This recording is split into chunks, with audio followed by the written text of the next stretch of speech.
ورحمة الله وبركاته.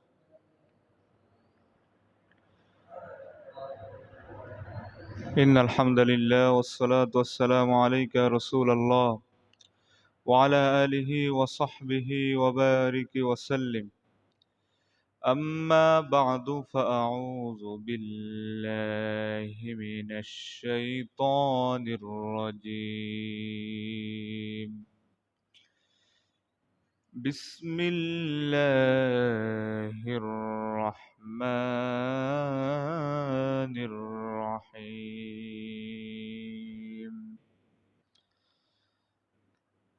ما كان محمد أبا أحد من رجالكم ولكن رسول الله وخاتم النبيين وكان الله بكل شيء عليما.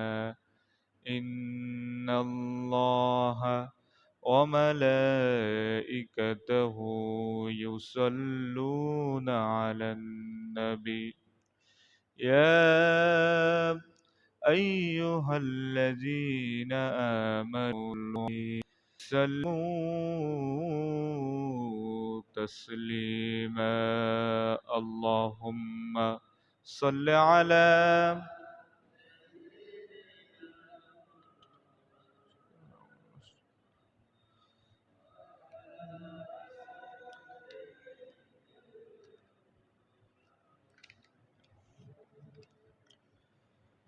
بلغ العلا بكماله كشف الدجى بجماله حسنت جميع خصاله.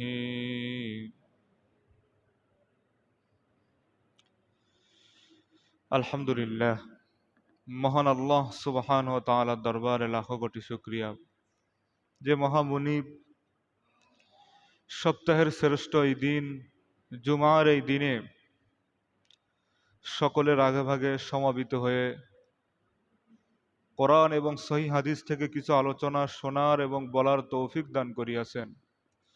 সেই মালিকের দরবারে আমরা সকলেই কালিমাতুশ শুকর আদায় করি, সকলেই বলি আলহামদুলিল্লাহ। দুরুদ ও সালাম সরওয়ারে কায়নাত দো জাহানের বাদশাহ ইমামুল মুরসালিন শফিউল মুজনবিন রহমাতাল লিল আলামিন জনাবে মুহাম্মদুর রাসূলুল্লাহ সাল্লাল্লাহু আলাইহি ওয়াসাল্লামের উপরে। সম্মানিত মুসল্লিয়ান একরাম, আমরা গত জুমায় একটা বিষয়ের উপর আলোচনা করেছিলাম, সেটি হলো ইবাদাতের আগ্রহ। ইবাদাত করতে যেই মন মানসিকতা লাগে সেই আগ্রহ নষ্ট করে কি কি কারণে, সে বিষয় নিয়ে 10টি কারণ আমি আপনাদের সামনে তুলে ধরেছিলাম। আজ এই জুমায় আরেকটি গুরুত্বপূর্ণ বিষয় নিয়ে আমরা আলোচনা করব, সেটি হলো এক তো ইবাদতের আগ্রহ তো নষ্ট হয় কি কি কারণ, আর এটি হলো ইবাদাত নষ্ট হয়ে যায়। আগ্রহ এক জিনিস, আর ইবাদাত করার পরে সেই ইবাদাত কোনো গ্রহণযোগ্য হয় না, এটি আর একটা জিনিস।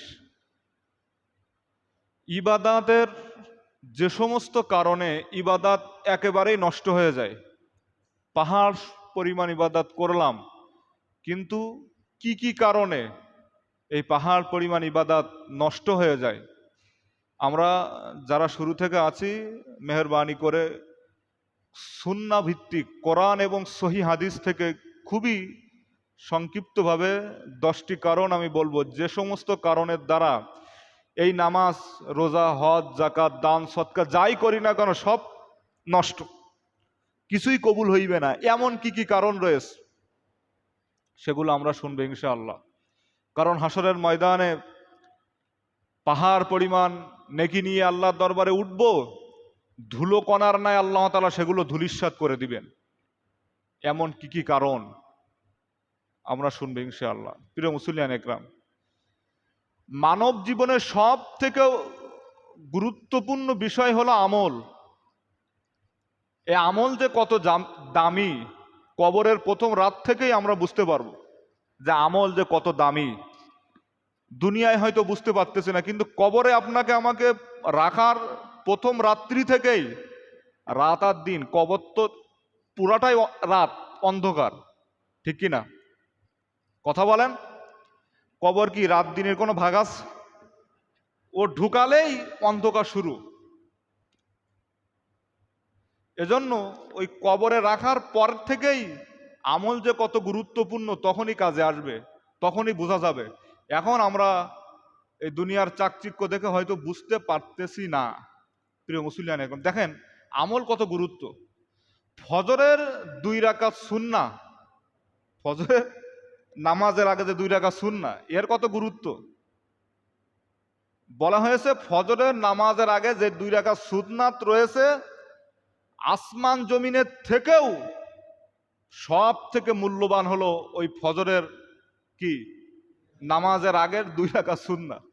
2 রাকাত সুন্নাতের আমল যদি এত মূল্যবান হয়, আসমান জমিনের থেকেও মূল্যবান যদি হয়, তাহলে নেক আমলগুলো যা করি আমরা, এগুলোর মূল্য কেমন হইবে।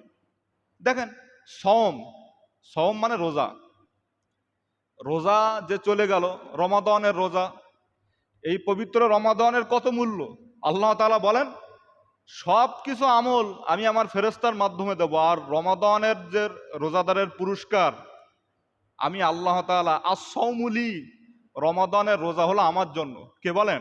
আমি বলি না, আল্লাহ বলেন ওয়া আনা আজজিবি, আর ওর পুরস্কার আমি আল্লাহ নিজে হাতেই দিব। সুবহানাল্লাহ। তাহলে রোজার পুরস্কার আল্লাহ স্বয়ং নিজে হাতেই দিবেন। রোজা তো গেল, তারপর দেখেন আপনার হজের কথা চিন্তা করেন। হজে যারা যায়, আল্লাহ তাআলা বলেন যারা লোক দেখানো হজ করে না, সঠিক হালাল টাকায় যদি হজে যায়, মানুষের মেরে কেটে যায় না, সে যেন মায়ের পেট থেকে কেবল ভূমিষ্ঠ হলো। সুবহানাল্লাহ। তাহলে হজের এই গুরুত্ব, নেক আমলের তাহলে কত গুরুত্ব। এভাবে যাকাত, মানুষের সাথে সদাচরণ করা, দান, প্রতিটা ভালো কাজের মূল্য যে কত, একমাত্রই কবরে যাওয়ার পরে আমরা বুঝতে পারবো। সম্মানিত মুসলিয়ান একরাম, এ সমস্ত নেক আমল আমরা করতেই আসি, নামাজ পড়তেছি, রোজা রাখতেছি, দান সৎকা করতেছি, এই বিশাল বিশাল পাহাড় পাড়ার নেক আমল আমরা করে যাচ্ছি, সুবহানাল্লাহ, আলহামদুলিল্লাহ বলতেছি লক্ষ লক্ষ বার। কিন্তু আপনার আমাদের অসতর্ক বশত কিছু কারণে এই গোটা আমল সব নষ্ট হয়ে যাচ্ছে, মাঠে মারা যাচ্ছে। মানে বাংলা ভাষায় কি হচ্ছে, মাঠে মারা যাচ্ছে গোটা আমল সব। দেখেন, এখলাসের সহিত অন্তর দিয়ে আমল করতেছি, তারপরও এই আমল আপনাকে আমাকে জাহান্নাম থেকে বাঁচাইতে পারতেছে না। জান্নাতে তো দূরের কথা, জাহান্নাম থেকে বাঁচাইতে পারতেছে না। সম্মানিত মুসলিয়ান একরাম, একজন শায়েখ, বড় একজন আল্লাহওয়ালা, ইবনু সিদি রহিমাহুল্লাহ বলেন সব থেকে গরিব তো সেই যে আমলের ক্ষেত্রে ধীরে ধীরে দেউলিয়া হয়ে যাচ্ছে, সেই হলো সব থেকে বেশি গরিব। আমরা মনে করি কি, গরিব যে যার খাওয়া হয় না, ঠিক কি না, যার টাকা পয়সা নেই, গাড়ি বাড়ি নেই, মানুষ যার গুনতি নেয় না, এ হলো গরিব। গরিব সে নয়, আল্লাহর কাছে গরিব কে, যে আমল করে দেউলিয়া হয়ে যাচ্ছে। টাকা আছে কিন্তু ঋণ বেশি, সে যেরকম দেউলিয়া, ঠিক তেমনি আমল করে আমলগুলো নিজেই নষ্ট হয়ে যাচ্ছে, সেই হলো সব থেকে বেশি দেউলিয়া। এমন 10টি কারণ আমি আপনাদেরকে তুলে ধরছি। গত জুমায় বললাম 10টি, এ জুমায় 10টি বলতে। দেখেন, সর্বপ্রথম সেটি হলো আমলের ক্ষেত্রে আল্লাহ তাআলার সাথে শিরিক করা। এটা প্রথম কারণ। আমলের ক্ষেত্রে আল্লাহ তাআলার সাথে কি করা ভাই? শিরিক করা।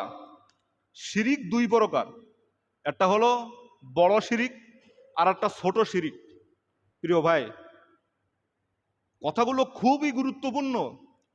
এবং ওই যে কিছুদিন আগে ডিবেট হয়েছে, তারাবি 20 রাকাত কি 8 রাকাত। আহলে হাদিসের একজন তিনি বলতেছেন যে ওই যে কি চাঁদনি রাত্রের মতো চকচক করবে আমার এই দলিলগুলা, ডায়মন্ড হীরা এর মতন চকচক করবে। আমার এই কথাগুলাও আমি বলছি খুবই গুরুত্বপূর্ণ। হীরা ডায়মন্ড তো ওরা পড়ে মুরব্বী যাক, তার থেকেও অনেক গুরুত্বপূর্ণ, অনেক গুরুত্বপূর্ণ। খুব খেয়াল করে শোনেন ভাই, শিরিক দুই প্রকার, একটা হলো বড় শিরিক, একটা ছোট। এর মধ্যে বড় শিরিক এটা ঈমান আমল দুটোটাই নষ্ট করে, ঈমান আমল দুটোটাই নষ্ট করে। স্বয়ং আল্লাহ তাআলা রাসূল কারীম সাল্লাল্লাহু আলাইহি ওয়াসাল্লামকে শিরিক সম্পর্কে কি বলছে দেখেন। কোরআনুল কারীমে সূরাতুজ জুমারের 65 নম্বর আয়াতে আল্লাহ তাআলা বলেন, ওয়ালাকাদ উহিয়া ইলাইকা ওয়া ইলাল্লাযীনা মিন ক্বাবলিকা লাইন আশরাকতা লায়াহবাতান্না আমালুকা ওয়া লাতাকুনান্না মিনাল খাসিরিন। আল্লাহ তাআলা স্বয়ং নবীজিকে বলছেন, ওয়ালাকাদ উহিয়া ইলাইকা ওয়া ইলাল্লাযীনা মিন ক্বাবলিক, তোমার প্রতি ও তোমার পূর্ববর্তীর প্রতি অবশ্যই আমি ওহী নাজিল করেছি। কাকে বলছেন? আল্লাহ নবীজিকে বলছেন যে তোমার প্রতি, তোমার পূর্ববর্তী যত নবীরা আসছে সকলের প্রতি আমি কি অবশ্যই ওহী নাজিল করেছি। লাইন আশরাকতা লায়াহবাতান্না আমালুক, তুমি আল্লাহর সাথে শিরিক করো না, যদি শিরিক করো তোমার আমল সবগুলো আমি আল্লাহ ধ্বংস করে দিব, নিষ্ফল করে দিব। ওয়ালা তাকুনান্না মিনাল খাসিরিন, এবং অবশ্যই তোমাকে ক্ষতিগ্রস্তদের অন্তর্ভুক্ত তুমি হয়ে যাইবা। কাকে বলছেন? আল্লাহ নবীজিকে বলছেন। নবীজিকে বলা মানে নবীজি যেন আমাদেরকে এটা শোনায়া দেয়, ঠিক কি না? তাহলে চিন্তা করে দেখেন, তুমি আল্লাহর সাথে কোনো আমলের ক্ষেত্রে শিরিক করো না, যদি করো তোমার আমল তো ধ্বংস করবই, এবং ক্ষতিগ্রস্তদের অন্তর্ভুক্ত আমি আল্লাহ নিজেই করব। মানুষ মানুষকে তো ক্ষতি করে, করে কি না? কথা কাজে বিভিন্ন কলে কৌশলে। আর এ ক্ষতি কে করবে? মানুষের লাগবে না, আল্লাহ নিজেই করবে। যারা আমলের ক্ষেত্রে শিরিক করে, আমলের ক্ষেত্রে তো শিরিক হতেই আছে। প্রিয় মুসলিয়ান একরাম, দেখেন এর কিছু উদাহরণ দেই। বড় শিরিক চার ধরনের।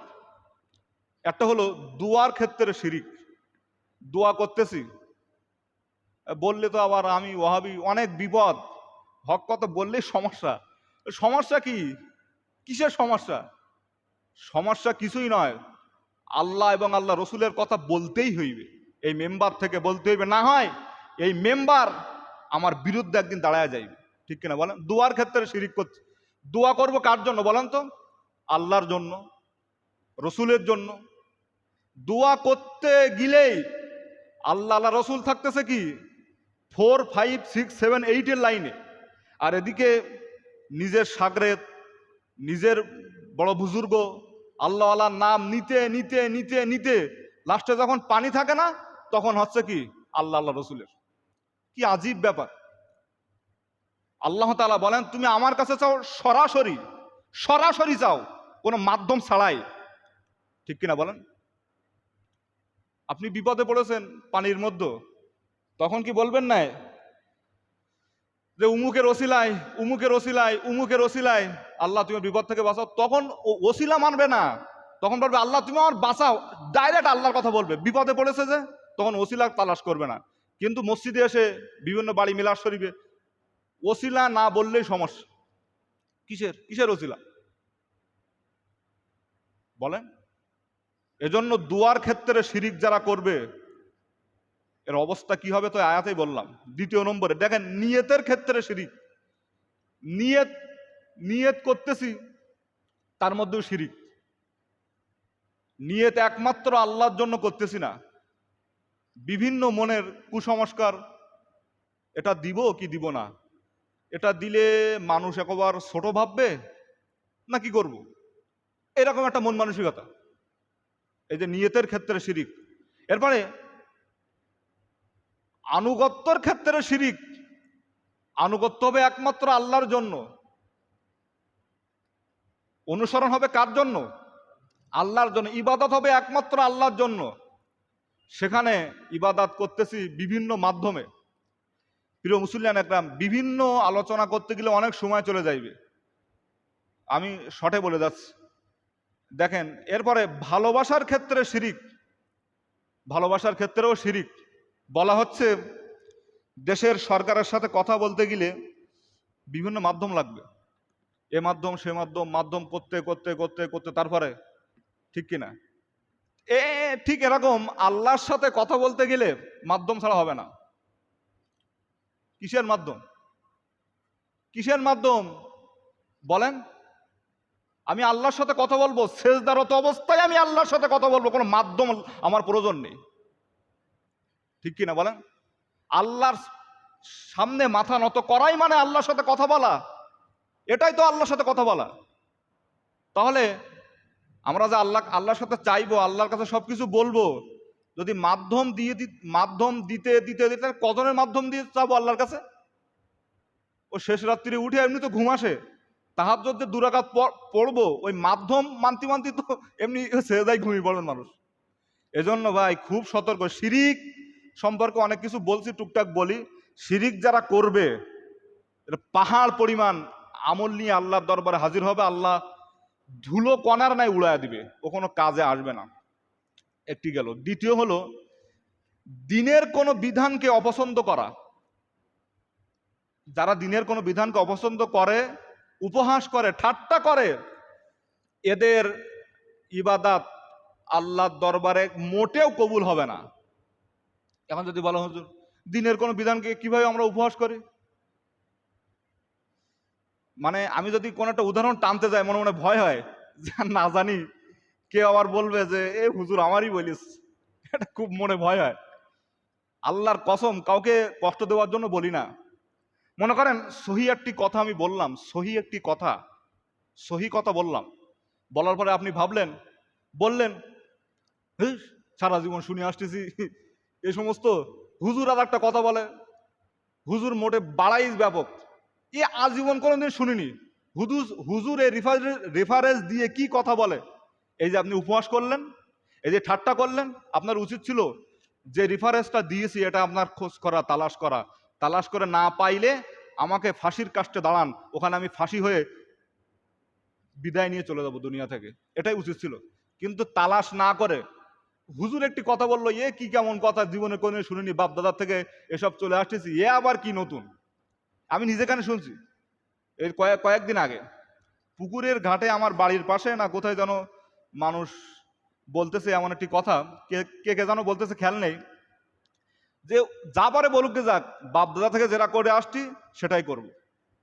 প্রিয় ভাই একটা কথা শোনেন, আপনি যে কথাটা বললেন যে বাপ দাদা থেকে যেটা করে আসতেছে সেটাই করব, তাহলে তা আপনার নীতি আর কাফেরদের নীতি একই হয়ে গেল। কারণ কাফেররা তারা কিন্তু নবীজিকে মানতেন, আল্লাহ বলে বিশ্বাস করতেন, কিন্তু তারা মানে না কেন? তারা বলতো যে কোরআনে আয়াত, তারা বলতো যে কি বাপ দাদা থেকে করে আসতেছে, তুমি ঠিক বলছো মোহাম্মদ, কিন্তু করে আসতেছে যে কিভাবে মানে? চাচা আছে না, দাদা, তারা আছে কিনা? তারাই তো এই কথা বলছিল।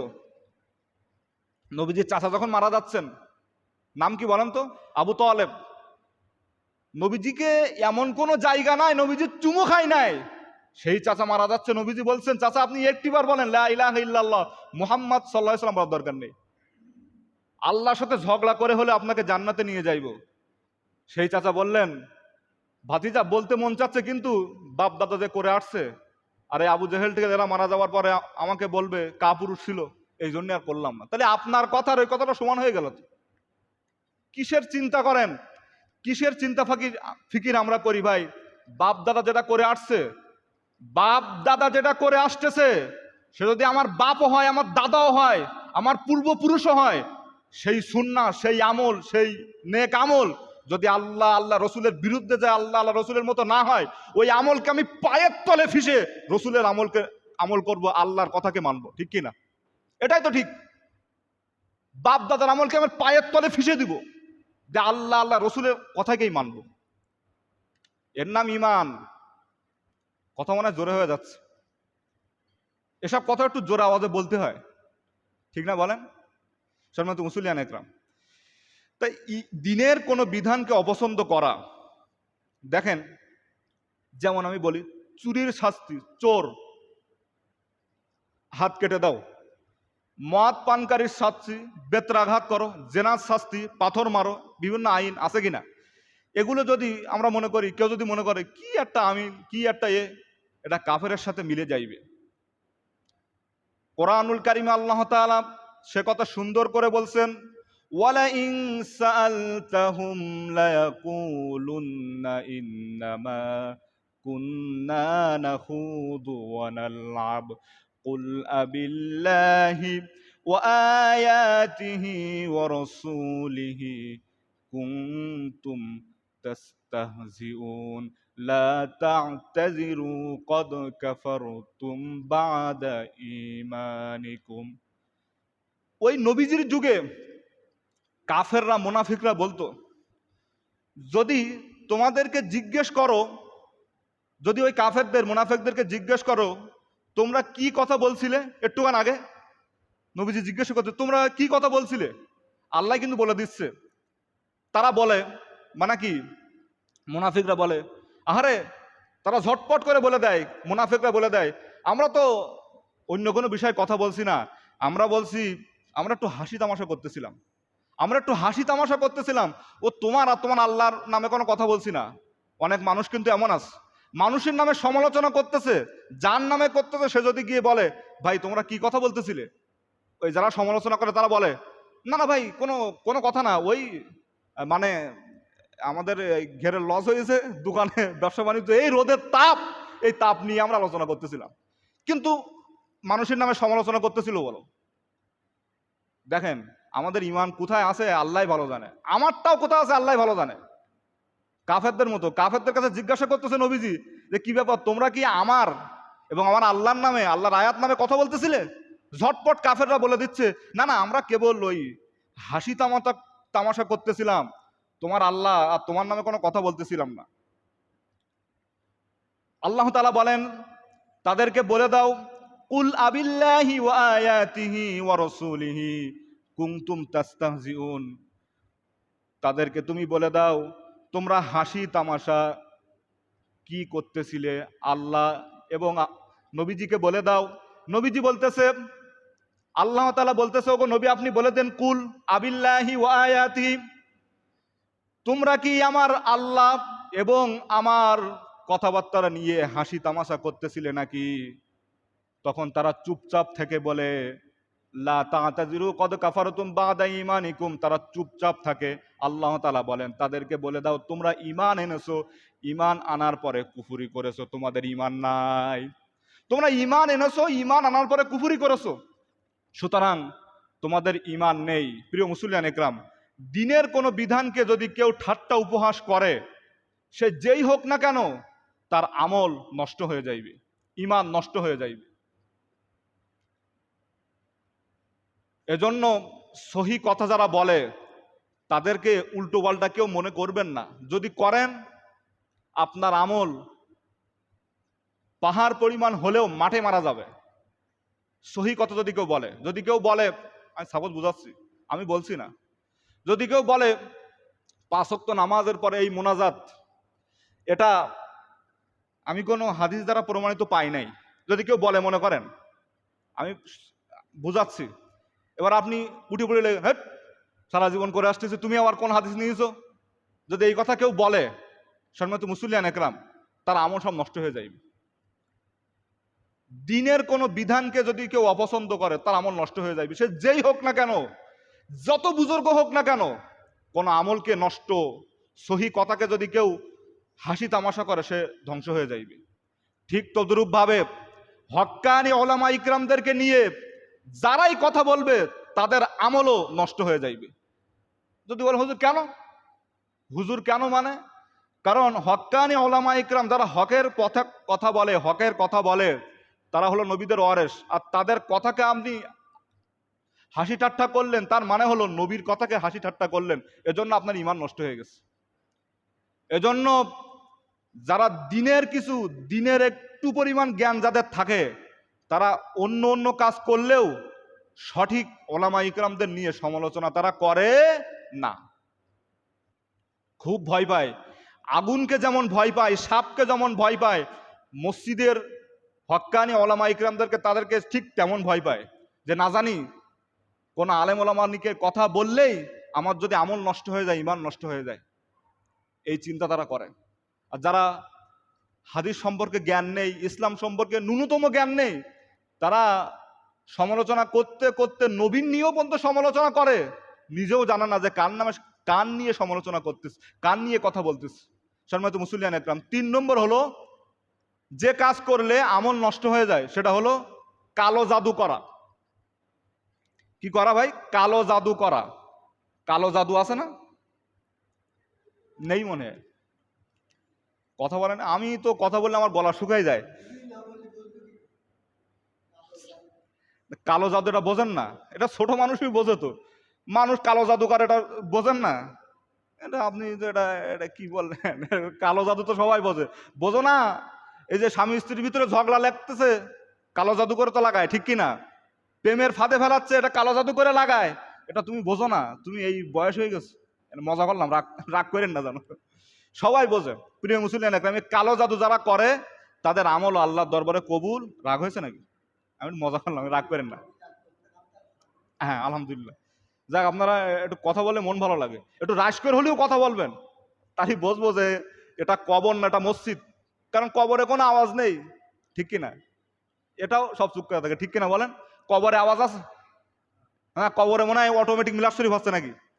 কবরে তো কোনো আওয়াজ নেই, আওয়াজ হয় মসজিদ, মাদ্রাসা, বাজারঘাট, এজন্য। তা এটা কিন্তু বুখারী এবং মুসলিমের হাদিস। যারা কালো জাদু করে তাদের আমল আল্লাহর দরবারে কবুল হইবে না। সম্মানিত মুসলিম একরাম, জাদুর বাস্তবতা একটা বই রয়েছে, জাদুর বাস্তবতা। এই বইটা পড়লে বোঝা যাইবে। বই তো আমরা পড়ি না, আমরা শুধু খবরের কাগজ পড়ি, কোনো লাভ নেই পড়ে।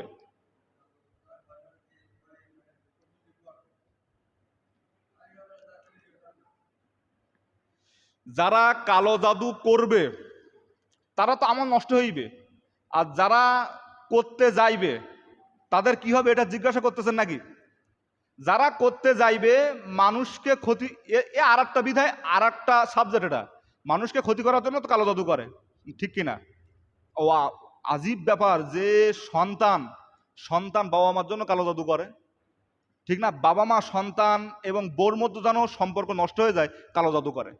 এমন আছে না ভাই? এমন আছে কিন্তু। পরিবারে যে কত অশান্তি যারা ভোগে তারাই বোঝে। যারা করতে যাইবে তাদের আমলও নষ্ট হয়ে যাইবে। যারা করতে যাইবে আর যারা করবে তাদের ইমানই নেই, যারা করবে। আর যারা করতে যাবে তাদের আমল নষ্ট হয়ে যাইবে। এরপরে দেখেন, হাদিস অস্বীকার করা। 4 নম্বর, হাদিস অস্বীকার করা। বর্তমানে একটি দল বাহির হয়েছে, শুধু কোরআন মানে, হাদিস মানে না। প্রিয় মুসলিম একরাম, কোরআনের ব্যাখ্যাগুলো নবী করিম সাল্লাল্লাহু আলাইহি ওয়াসাল্লাম করেছেন, তার মানে হাদিস। কোরআনের ব্যাখ্যাগুলো কি? হাদিস। শুধু কোরআন মানে, হাদিস মানে না, এর ইমান নেই। আমল তো নষ্ট হবেই, আর ইমান নেই। কারণ কোরআন মানলে হইবে না, কোরআনের পাশাপাশি আপনাকে আমাকে কি মানতে হইবে? হাদিসও মানতে হইবে। 5 নম্বরে, সংক্ষেপে বলছি, 5 নম্বর হলো, এটা খুব গুরুত্বপূর্ণ, কাফেরকে কাফের না জানা। কাফের যে ব্যক্তি তাকে কাফের না জানা। দেখেন আমি বুঝাচ্ছি। বর্তমানে আমাদের মানে যুবক ভাইরা তারা বিভিন্ন সিনেমা দেখে, ঠিক না? মুভি দেখে, সিরিয়াল দেখে, নাটক দেখে। হলিউড কিমি বলে আমি এটা জানি না, সঠিক জানি না, যারা দেখে তারা জানে। মনে করেন এই যে কিছুদিন আগে, অনেকদিন আগে ভারতে একজন কি একটা হিন্দু নায়ক মারা গেল, মানুষ চোখের পানি ফেলাইতেছে, ঠিক না? মানুষ কি করতেছে ভাই? চোখের পানি ফেলাইতেছে। সে লোকটা কিন্তু কাফের। কাফের, কিন্তু এটা তার ধারণা নেই যে আমি কার জন্য কান্না করতেছি, কার জন্য দুঃখ প্রকাশ করতেছি, কার জন্য ভালোবাসা করতেছি। আবার অনেকেই ওই কমেন্টে লেখে, মানে মনের অজান্তে আবেগে লেখে আল্লাহ তার জান্নাতবাসী করুক, নাউজুবিল্লাহি মিন যালিক। এই নায়ক বলো হিন্দু, এই মাঝে মারা গেছিল, আমার মানে খেয়াল নেই ভাই, ওসব নাম তো মনে থাকে না। সেই লোক দেখেন, আপনি যখন বলেছেন লা ইলাহা ইল্লাল্লাহ, সাক্ষ্য দিয়েছেন, তখন আপনাকে কি আপনি শুধু মুখে বললেন লা ইলাহা ইল্লাল্লাহ মুহাম্মদ রাসূলুল্লাহ, আপনি মুসলমান? এটা আপনার ভুল ধারণা। লা ইলাহা ইল্লাল্লাহ সাক্ষ্য দেওয়া মানে আল্লাহ ছাড়া সকল কিছু আপনি পরিত্যাগ করলেন। আল্লাহ ছাড়া সকল কিছু আপনি পরিত্যাগ করলেন। আল্লাহ আল্লাহ রসুলের মোহাব্বত ছাড়া সকল কিছু মোহাব্বত আপনি কি করলেন? পরিত্যাগ করলেন। তো কাফেরকে যদি আপনি মোহাব্বত করেন, ভালোবাসেন, নায়ক নায়িকাকে, তাহলে আপনার আমল টোটালি নষ্ট হতেই আছে। ওদিকে নামাজ পড়তেছেন আর পিছন দিক থেকে কি সব আমল নষ্ট হয়ে যাচ্ছে। 10টি কারণে আমল নষ্ট হয়, এগুলো বলছি দেখেন। এবার 6 নম্বর কারণ দেখেন, পরকাল অস্বীকার করা। পরকাল যারা অস্বীকার করে তাদের আমলও নষ্ট হয়ে যায়। এরূপ মনে মনে ধারণা করা হাসরের ময়দান সে কবে হবে ঠিক আছে নাকি? এরকির মাধ্যমে অনেকেই বলে বলো, এরকির মাধ্যমে অনেকেই বলে বলো। ভাই, সব বিষয় নিয়ে এরকি মেরেন না। ইমান আমল সব মাঠে মারা যাবে, সব বিষয় নিয়ে এরকি মারা যায় না, ঠিক কিনা বলেন?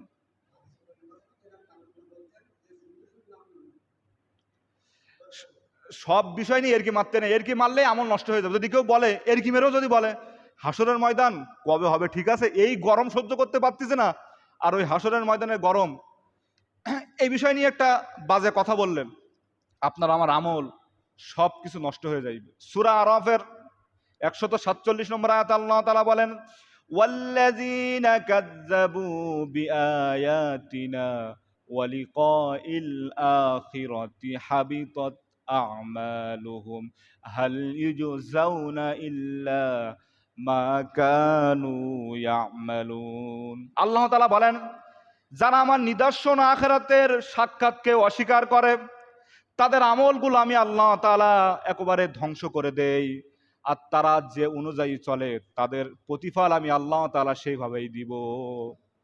যারা আমার আখিরাতকে অস্বীকার করে, হাসি তামাশা করে, বিচার দিবসকে অস্বীকার করে, আমার নিদর্শনকে অস্বীকার করে, মনে মনে ভাবে এগুলো আছে নাকি, আমি আল্লাহ তাদের সবগুলা কি করে দেবো ভাই? নষ্ট করে দিব। এজন্য ঈমান বাড়ে, ঈমান যেন আপনার আমার ঈমান বাড়ে, ঈমান বাড়া আলোচনা, ঈমান বাড়া বক্তব্য আপনি আমি শুনবো ইনশাআল্লাহ।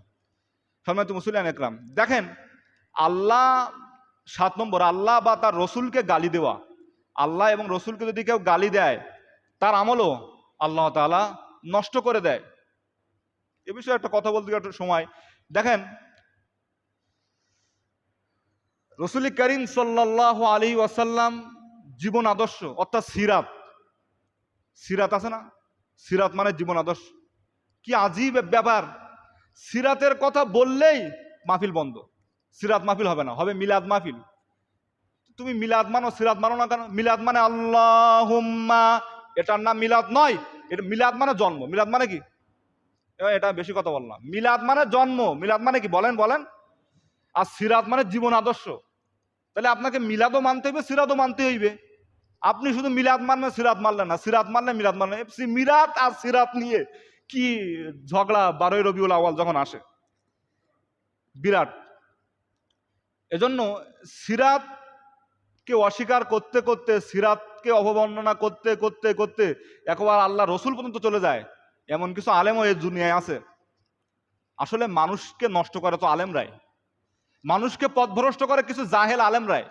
এরা হক কথাগুলো বলে না, জানে বলো, জানে বলো, তাও বলে না, বলে না। আমি নাম জানি, তার নাম বলবো না, এই পাশে ইমামতি করে গিয়েছে, এখন বক্তা হয়ে গেছে। মাঝে খুব বেদাতীদের পক্ষে সাই গেল, হঠাৎ করে পরিবর্তন হয়ে গেল। এমন আছে বল? আল্লাহ হেফাজত দান করুক, সকলে বলে আল্লাহুম্মা আমিন। এ সম্পর্কে আয়াত আছে কোরআনুল কারীমের সূরা আহজাবের আপনার 57 নম্বর আয়াত। আল্লাহ তাআলা বলেন, ইন্নাল্লাযীনা ইউযুনাল্লাহ ওয়া রাসূলাহু লাআনাহুমুল্লাহু ফিদ দুনিয়া ওয়াল আখিরাতি ওয়া আ'আদ্দা লাহুম আযাবাম মুহিনা।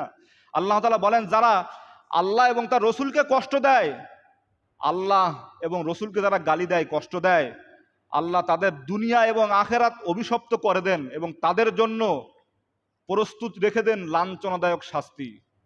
যারা আল্লাহ এবং আল্লাহ রসুলকে গালি দেয়, আল্লাহ রসুলকে গালি দেয়, সেই সাথে আমি বলছি তামাম হক্কানি ওলামা ইকরাম, সাহাবা ইকরামগণ, হক্কানি আউলিয়া ইকরামগণকেও যদি কেউ গালি দেয়, তার জন্য আল্লাহ তাআলা শাস্তির ব্যবস্থা করে রাখবেন। 8 নম্বর, বেদাত করা। বেদাত যারা করবে তাদের আমল নষ্ট হয়ে যাবে। বেদাত মানে কি? সবকিছু বলা হয়েছে। বেদাত মানে আমলের ক্ষেত্রে, ইবাদতের ক্ষেত্রে নতুন কিছু আবিষ্কার করার নাম হলো বেদাত। এ অনেকবার বলছি, তাই না? বলেন। আমলের জন্য, ইবাদতের জন্য না, ইবাদতের মধ্য। নবীজি বলেছেন 4 রাকাত ফজরের নামাজ। ফজরের নামাজ 2 রাকাত, জোহরে 4 রাকাত মনে করেন। আপনি মাতব্বারি করবেন না 6 রাকাত হবে। এই যে নতুন কিছু আবিষ্কার করলেন, আপনার ইমান তো নেই, আমলও মাঠা মারা। প্রিয় মুসলিম একরাম, সময় শেষ হয়ে যাচ্ছে। এবার দেখেন 9 নম্বর। 9 নম্বর আমল নষ্ট হয় রিয়া, অহংকারীর কারণে। অহংকার আছে না? অহংকারে আছে কিনা? আর রিয়া, অহংকার প্রদর্শন করা, অহংকারী যারা করবে এদের আমল আল্লাহ তাআলা নষ্ট। অহংকার যেই হোক না কেন। আমার ফ্যামিলি খুব সম্ভ্রান্ত ফ্যামিলি। কিসের ফ্যামিলি তোর? নবীর ওপরে কোনো ফ্যামিলি আছে? তুই একথা বললি কেন? এই যে একটা অহংকার, এটা কিন্তু অহংকার, ঠিক কিনা বলেন? আমার পরিবারের মতন ভালো লোক আর কেউ নেই। আমার মতো ভালো ইমাম এই আশপাশে কেউ নেই। আমার মতো সহি পড়া এই দুনিয়ায় কেউ কারণ নেই। এটা অহংকারী কিনা? ওই যে 3 প্রকার লোক দিয়ে জাহান্নাম উদ্বোধন করা হবে বলছিলাম না? তার মধ্যে আলেম আছে, শহীদ আছে, দামশীল আছে কিনা ভাই? আল্লাহ তাআলা অহংকারী থেকে আমাদেরকে মুক্ত দান করুক, সকলে বলে আল্লাহুম্মা আমিন। এরপরে গোপনে পাপ করা, এই একটা বিষয় খুব গুরুত্বপূর্ণ। গোপনে যারা পাপ করেন, আমি সহ বলছি, বলো। আবার যারা মনে করেন হুজুর আমাকে বলে, আমি সহ। আমি তো আপনাদের মতো মানুষ নাকি? না, মনে হয় বড় ধরনের আল্লাহওয়ালা। না, আমিও আপনাদের মতো মানুষ, শুধু আপনাদের নামাজ পড়ায়, এছাড়া কিছুই নয়, ঠিক কিনা বলেন? গোপনে যারা পাপ করবে এদের আমল কি হবে দেখেন। এদের আমলগুলো কি হবে দেখেন। একটি হাদিস বলে শেষ করছি, দেখেন। রাসূল করিম সাল্লাল্লাহু আলাইহি ওয়াসাল্লাম থেকে বর্ণিত, নবী করিম সাল্লাল্লাহু আলাইহি ওয়াসাল্লাম থেকে বর্ণিত, গোপনে যারা গুনাহ করবে তাদের আমলগুলা কিভাবে নষ্ট হবে দেখেন। হাসরের ময়দানে তিহামার শুভ্র একটি পাহাড়ের নাম। এই পাহাড় পরিমাণ আমল নিয়ে হাসরের ময়দানে অনেক মানুষ উপস্থিত হইবে, কিন্তু তারা আমল করত ঠিকই, আবার গোপনে গোপনে পাপ করত। আমলের কোনো অভাব নাই, হজের অভাব নাই, রোজার অভাব নাই, সুবহানাল্লাহ আলহামদুলিল্লাহ আল্লাহু আকবারের অভাব নাই। আমল করতে করতে পাহাড় পরিমাণ আমল করেছে, কিন্তু গোপনে গোপনে আবার পাপ করত। মা বাবা কেউ জানতো না, পৃথিবীর কোনো মানুষ জানতো না। জানতেন কে বলেন তো? একটু জোরে বলেন। আল্লাহ জানেন। এই প্রকার মানুষ যখন হাসরের ময়দানে উপস্থিত হইবে, তাদের আমল নামাগুলো আল্লাহ তাআলা দেখে ধুলো কণার নাই উড়াইয়া দিবেন। নাউজুবিল্লাহি মিন যালিক। গোপনে পাপ করে, আর আপনার ইবাদতের কোনো অভাব নাই, এই সমস্ত আমলগুলো আল্লাহ তাআলা ধ্বংস করে দিবেন। এই হাদিসটি বর্ণনা করেন সওবান রাদিয়াল্লাহু তাআলা আনহু। সওবান রাদিয়াল্লাহু তাআলা আনহুর কথা প্রথম মনে ছিল না। এই বর্ণনাকারী সাহাবীর নাম সওবান রাদিয়াল্লাহু তাআলা আনহু। সুনান ইবনে মাজার হাদিস 4245 হাদিস নাম্বার। আল্লাহ তাআলা আমাদের সকলকে এই যে 10 কারণে আমল নষ্ট হয়, এই 10 কারণ থেকে আমাদের সকলকে হেফাজত থাকার তৌফিক দান করুক। সকলে বলে আল্লাহুম্মা আমিন।